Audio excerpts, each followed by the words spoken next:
If there was one physical subject, one material subject that we should focus on, in my opinion, it is very clear that the head of the snake is the financial system.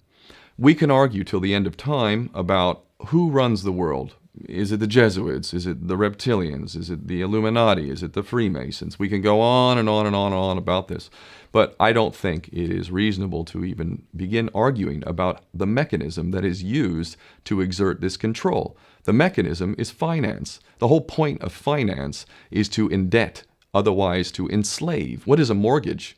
I mean, what does that stand for? It's a death grip. So when you get a mortgage, you have a death grip held over you because you are in debt. You don't even own the house. The bank owns the house that loaned you the money to buy the house, unless you're fortunate enough to have all the money to buy it outright. And even then, you can be taxed by the government, and if you fail to keep up with those taxes, the government can then take it from you. The whole system is based on a financial fraud, which effectively takes the power that we have and it gives it to a tiny group of individuals who are running the world through the control of finance. With the infinite supply of money that we have allowed them to take, they have literally an infinite supply of money, and with that money, and from their psychopathic point of view, they have bought everything and everyone who can be bought. So those of us who cannot be bought, because we operate on a level that goes way beyond the material, we are not rewarded for such behavior. We are punished for such behavior. And the most slovenly, disgustingly criminal, pedophilia, corrupt moral individuals, those are the ones that are rewarded in this system, which is upside down. We reward the pedophiles, we reward the corrupt, we reward the liars, we reward the people with no morals at all, and usually we compromise them under this system in terms of maybe a videotape. Maybe Barack Obama is gay. Maybe we have videotape of him having sex with another man, or perhaps some other acts that may be not so popular amongst many of the electorate. Or maybe we have videos of political leaders having sex with little boys or little girls. If I was in charge of the world and I was a psychopath and completely drunk on my own power, you can bet damn sure that's what I would do. I wouldn't allow anyone in a position of power who wasn't completely compromised.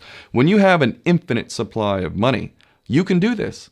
Take that supply of money away, take that power back, put it in the hands of the people, get rid of fractional reserve banking, which is an obscenity in itself. Listen to the lessons of Jesus Christ. If you're a Christian who got really pissed off when he went to the temple and he saw what the money changers were doing, let's take back control of the issuance of money, and not just on a national level. I'm happy to see in Denmark that you have your own currency. You don't have the euro.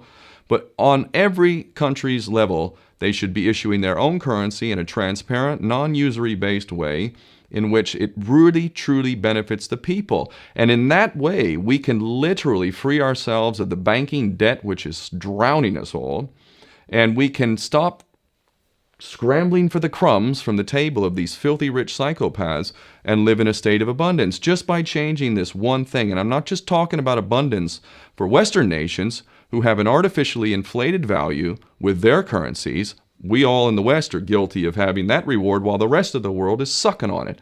Every nation in the world can use a sensible financial policy to liberate themselves, to have world-class education, infrastructure. Everything that a healthy society would require can be had in the worst, most corrupt African country, in any part of the world. We can all have that if we simply change that one thing. John F. Kennedy did that about 6 months before he was taken out. He issued United States notes as opposed to Federal Reserve notes. I can assure you the powers that be knew the power of that act, and they took him right out. So the bottom line is, if we as people understand this very simple principle, just this one thing, change this one thing, we can solve every other problem you can name. I don't care what the problem is. I can bring it back to the financial system and an infinite supply of money for a bunch of psychopaths who are running the world, as opposed to an abundant supply of money for all of us. So in that sense, I'm very optimistic. This is not rocket science. I am not the smartest guy in the room. We can all understand this. And as soon as we do, we can exercise the same power that we had, but relinquished, and we can have a future for ourselves and our children. There's a lot to be optimistic about, quite frankly.